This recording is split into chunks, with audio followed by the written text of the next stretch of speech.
This is my poem called Common Catcalls.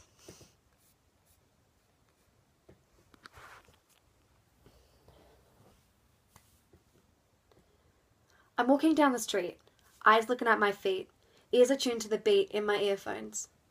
I'm in the zone, but the flow becomes an interrupted cadence. As ugly tones cyclone over my head, I moan. Already know the go. My response is slow. My head swerves, observes the pervs. Their absurd glances and stances disturb me. I lose my patience. I have an acquaintance with this situation. I see trashy tradies googly eyeing me as if they were surveillance, and I an objectification, as if they think my body is an insinuation for their dirty, non-consensual desires to be unleashed into the wild. And by wild I mean everyday life, because they think acting like an animal is normal and alright. They act like a dog with their barking and howls, yet treat me like I'm stuck in a zoo, just caged there to please the crowd. It's a jungle indeed, when it's their own species that they prey on and feed, that they pry on and impede as you walk the town minding your own needs. They create dumb words that bounce at you like a trampoline. What are they trying to achieve when they chant their sexist monotone routine? It's enough to make any girl shake.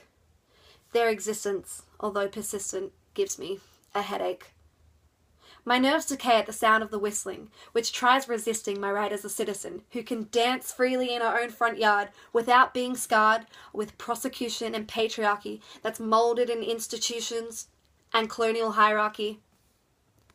They're surrounded by their mates in the ute, saying they'd give me a root. Can I put them on mute?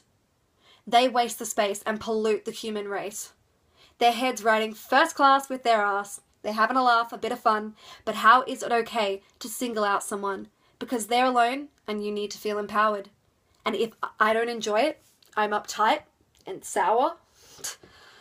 Two situations I'll explain where these kinds of men were disrespectful and untamed. My friend was on the subway. An acquaintance of hers slipped his hand on her skin, and she panicked and pretended she had a boyfriend. My poor friend was stricken and felt better to lie to rid this creepy guy. However, even if she was single, it's her body and touching must always be consensual. Another pal was outside her house picking up trash, and then another kind of trash drove by and tried to pull her into a car. How bizarre is that?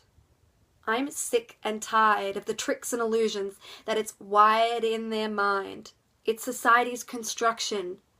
The actions of a man and a woman are just something that needs to be redefined. Boys will be boys and girls will be toys? Hell no. And it's not okay to taunt a girl when she walks your way as if she's flaunting for your own array. You think I'm impressed because you comment nonsense and torments on the way I dress, and then I get tense and I'm called a mess when I display concerns on my face and confirm this with a deserving middle finger in disgrace of the obscene, unclean gestures and comments you perform? I'll be a storm of emotion in such motion, devoted to fight the norm for girls to submit to the awful harassment that people commit, and the low-life dimwits that have nothing better to spit in the salty slurs and narcissistic germs that latch on to society's construction. Silencing mouths and voices that function. Would you say those things at a family junction? How can you function walking around with disrespect on your sleeve, creating a damaged image of how men are perceived and subordinating the gender you were conceived from? Your whistles are so humdrum. But the rest of us will fight you, scum, as words roll from our tongue as we unite and overcome the dust of specks that disrespect and focus on those who love. So if I'm out there on the street and you disrespect me, or a friend, or even a stranger, you've got another thing coming. We're not built for subordinated silence. We're built for dominant, united drumming.